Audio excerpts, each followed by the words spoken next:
So as I begin this video, I'd like to make an acknowledgement that I'm borrowing from a channel called The Day Tripper, and no disrespect is intended toward this channel or any other channel that I will use on this video.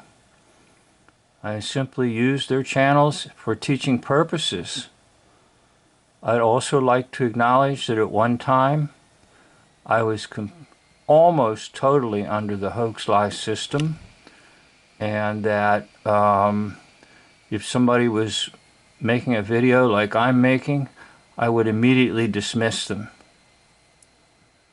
So please, those of you out there who watch my videos, try to realize I came out of the hoax lie system. So we're going to begin here down in Texas, and also if you're a Texan, this could be offensive to you, so you may not want to watch it. Texas indisputably became Texas, independent and sovereign, now marked by the tallest monument in America. And what better place to start our exploration than up at the top? Whew, look at that view.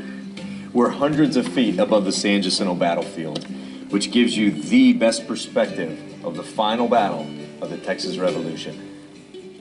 It had been a hard few months for the Texans. Since the first shots were fired in Gonzales, the Texans had declared independence at Washington on the Brazos and suffered terrible losses at both the Alamo and Goliad. The powerful Mexican army now marched across Texas, sending settlers running in fear and burning their possessions in what's now known as the Runaway Scrape. However, instead of running to safety in Louisiana, Houston turned his army south to face Santa Anna head-on at San Jacinto. Today, visitors see a battleship, a monument, and a state park. But of course, in April of 1836, none of it was there. The Texans... Did you notice the reflecting pool? Reflecting pool. The monument, just like the so-called Washington Monument in Washington, D.C., with a reflecting pool. And once again, I'd like to say thanks to Dave Johnson. One time I had conversations with Dave over one of his forums that he established, and I was so thankful I got a chance to talk to him. And I remember he told me that when you take something like this and you use a reflecting pool, the percentage of the shadow is about 33%. In other words, they're using the 33 in the reflecting pool.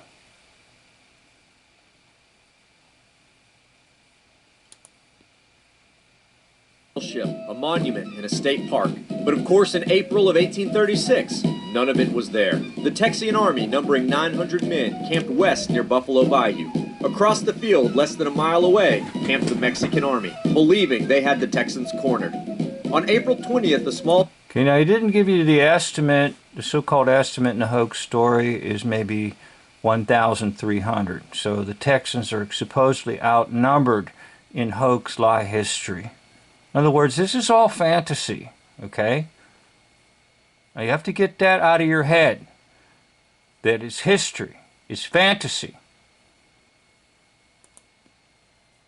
Left 2 Texans wounded. And that same evening, 500 additional soldiers under General Cos joined the Mexican camp. Santa Anna, confident the Texans would never strike his superior numbers, put no soldiers on watch.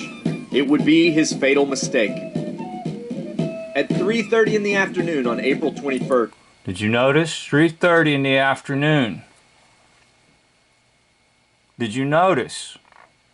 The hoax liars included the 33. So let's take you back to the so-called battle in the 1800s. And a battle is about to begin, and someone looks at their watch and says, "Oh, it's 3:30. Let's record this before we get our rifles and go and shoot somebody." Let's make sure everybody knows it was 3:30 in the afternoon. Interesting how the numbers always pop up. Once again, thanks to Dave J. for telling us the numbers are mighty vital and significant in telling you hoax lie stories. Secured by trees and a small hill, the Texian army assembled. With rifles ready, they charged. The unexpected onslaught sent the Mexican army into a panic. The next few minutes were a storm of rifle fire and hand-to-hand combat as Texans overwhelmed the Mexican side, shouting, "Remember the Alamo," and "Remember Goliad." And Sovereign, now marked by the tallest monument in America. And what better... Okay, so he's trying to tell you that they couldn't wait till y'all remember the Alamo. You see, jump over and start killing Mexicans, right? Remember Pearl Harbor, right? Remember this, remember that. No, wipe it clean because you've been hoaxed. Okay, so let's talk a little bit about the death casualties.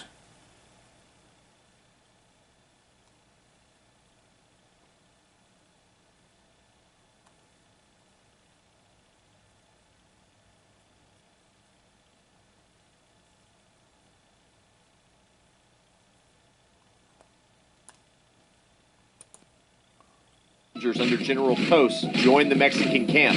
Santa Anna, confident the Texans would never strike his superior numbers, put no soldiers on watch. It would be his fatal mistake. At 3:30 in the afternoon on April 21st, obscured by trees and a small hill, the Texian army assembled. With rifles ready, they charged. The unexpected onslaught sent the Mexican army into a panic. The next few minutes were a storm of rifle fire and hand-to-hand combat as Texans overwhelmed the Mexican side, shouting, "Remember the Alamo," and "Remember Goliad." In a mere 18 minutes, the battle was over. 630 Mexicans... Okay, once again, let's transport ourselves back to this time.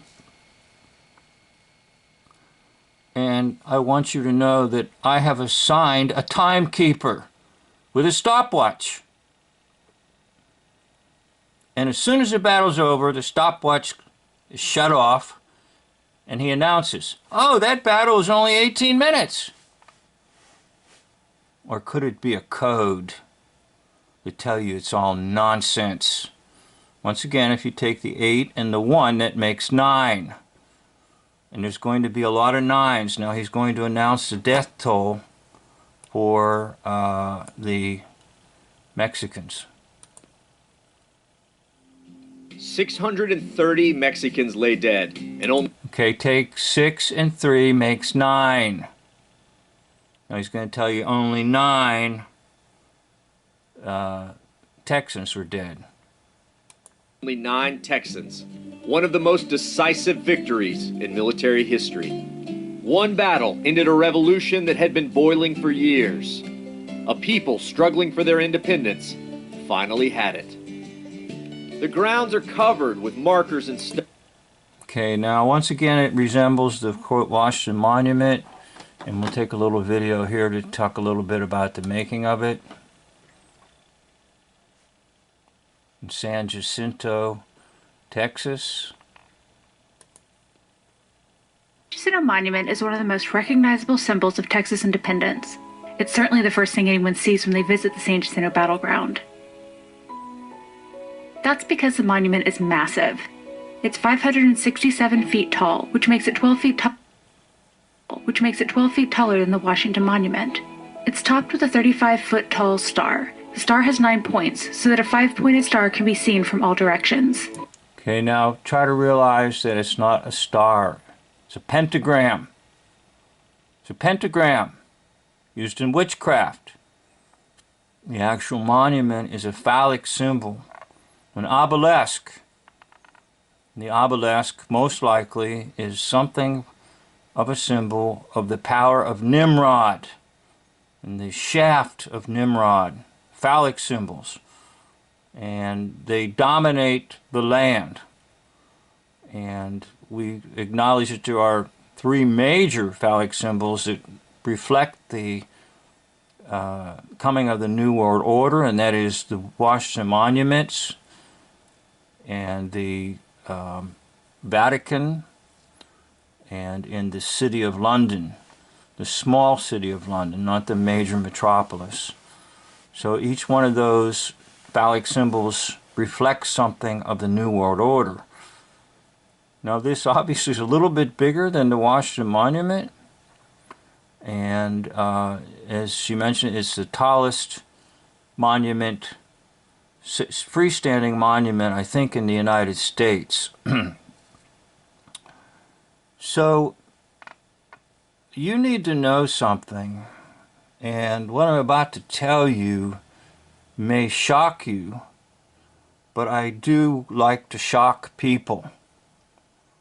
So put on your shock cap.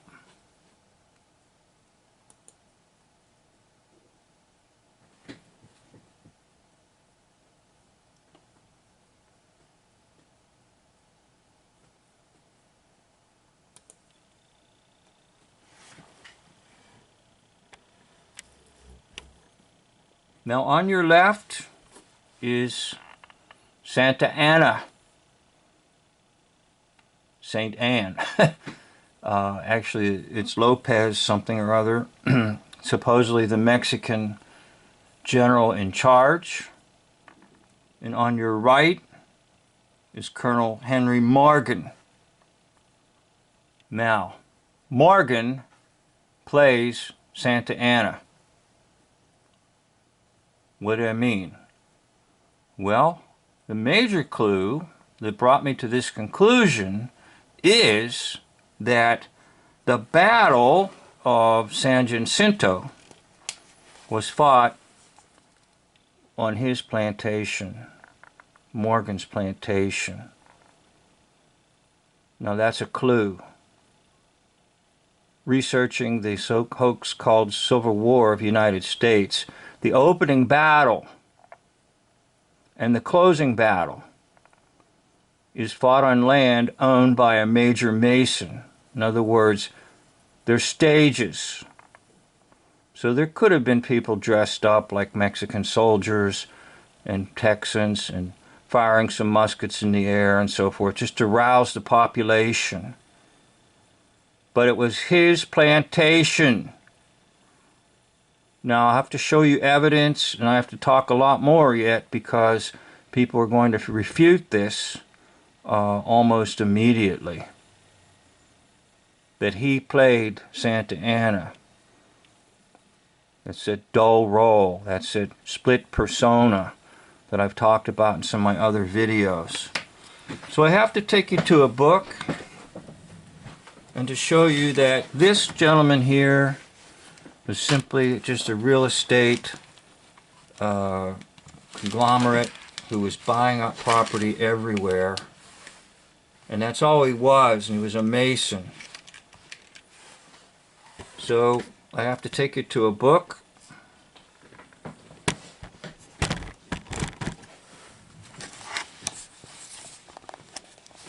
Now there he is.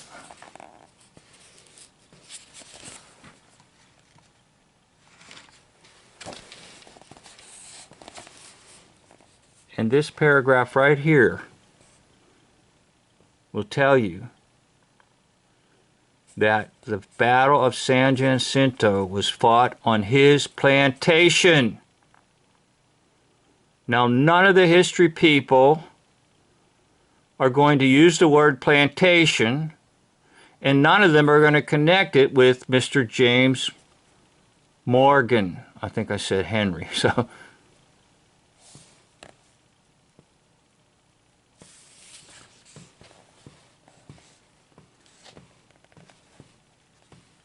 Now down here it'll tell you once again, Morgan became a key figure in the Texas Revolution. He held the rank of colonel. Probably was just a mason with a costume.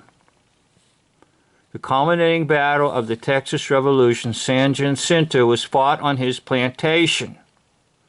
San Jacinto was not even formed until about 1870. All it was a plantation. Everybody will call it the Battle of San Jacinto like it's a town, but it's not. It's his plantation. Now, another crazy thing that they tell you is that supposedly he had a slave girl that he loaned out to Santa Anna. Somehow this slave girl of Morgan got over to the Mexican rank and got to be with Santa Anna. And they were having an evening together.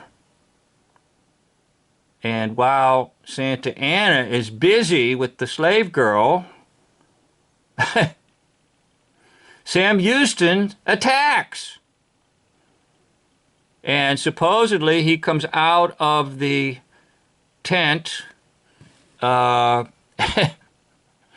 the little clothing on or whatever, and is surprised by the attack of Sam Houston. Now later this is linked to the song The Yellow Rose of Texas, and the author of this book will say, oh, that's been refuted, that's apocryphal. Okay? Linking it to the song. But they don't refute this story of the slave girl going to visit Santa Anna. Whose slave girl is it? Morgan. Where are they? They are on Morgan's plantation. Do you get it? Now I'll show you another piece of evidence that I uncovered. You have to be patient with me. My videos are not of the highest quality, but I hope the information I give you is of the highest quality, and I didn't put labels, but once again, this is Morgan and this is Santa Anna. It's hard to get photographs or paintings of them both. Another piece of evidence is, let's see, where's that at? Oh, here it is, right here. This is a description that Colonel Morgan, James Morgan, was given land in 1835 from, guess where? Harrisburg, Pennsylvania. Now there's a Harrisburg, Texas, and it's just close to the Battle of San Jacinto. Now why is it called Harrisburg, Texas? Because the dude that owned the land also was involved in the naming of Harrisburg, Pennsylvania, which incidentally is the capital of Pennsylvania. Okay? So that land is acquired, and it's about half of what he was entitled to, which means Mr. Morgan gets a large chunk of land right there near Harrisburg, Texas. And that large chunk of land is his plantation. And in the hoax lie system, the Masons will use their own property for their plays. So what I'm saying is that it was all a bunch of hooey. That is the Battle of San Jacinto.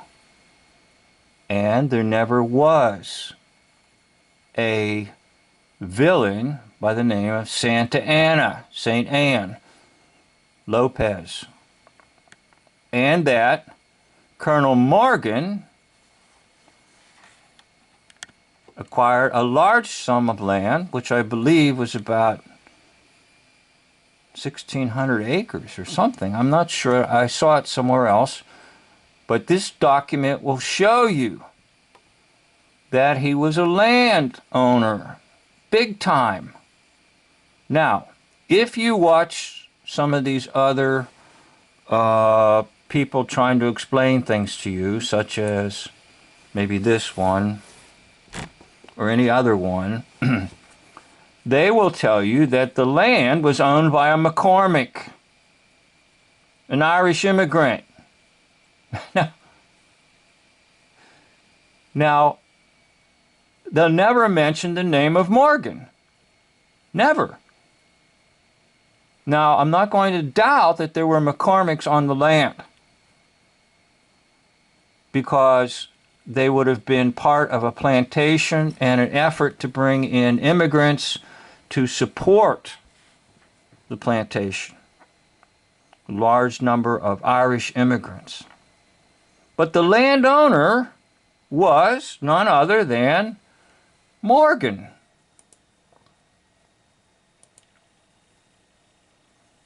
Based on that document that I showed you. Okay? That he was the owner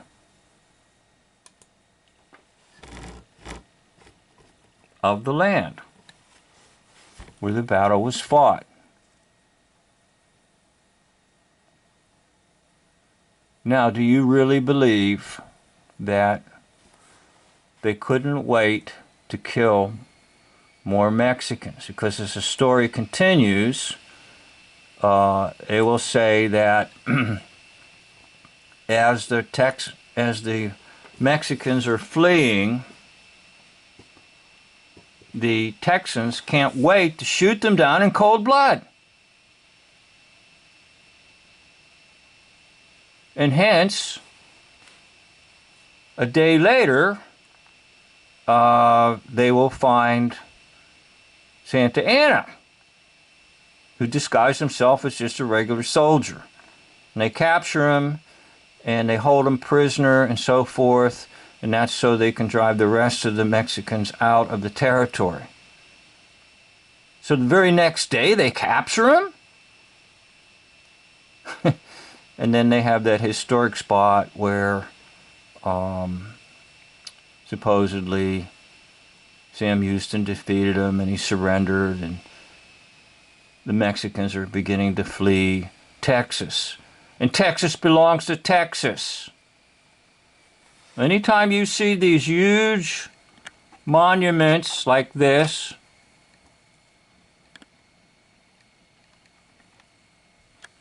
they are symbols of the hoax lie system. And they are telling you you're being lied to. They are telling you that the nonsense is to be ingratiated into the minds of Americans as part of history. Now, you can experience cognitive dissonance, and you can reject what I'm telling you as much as you want, or you can visit these sites, these pillars, and bow to the lies you've been told and come under the power of and the influence of the pentagram, the large pentagram, and believe all the nonsense you've been told.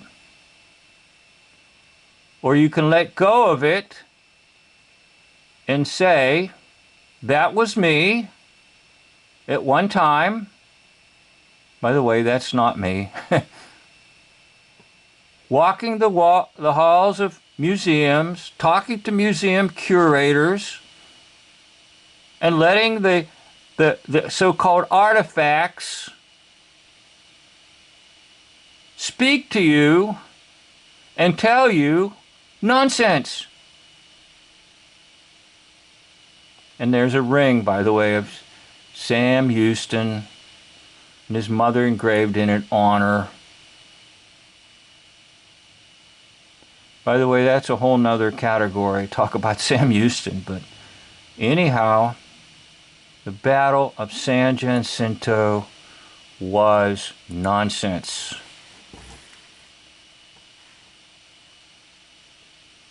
It was just a hoax play put on by the Masons. Why?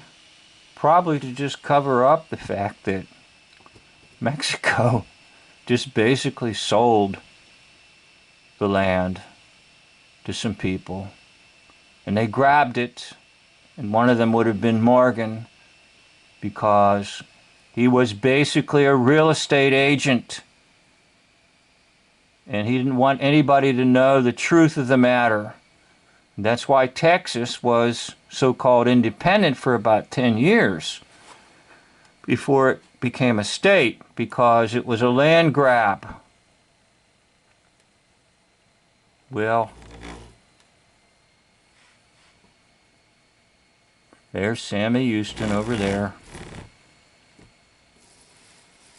But the most important one is not Houston, it's Morgan.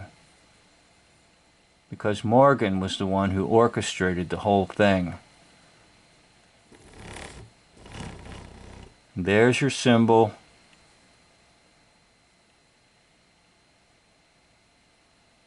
And there's your Battle of San Jacinto between the two pillars.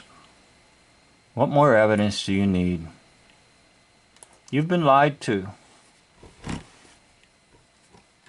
Sorry if you're from Texas and I just spoiled some of your Texas history. Maybe I should change my name of my channel and call it the History Spoiler. Hey, thank you for watching. End of video.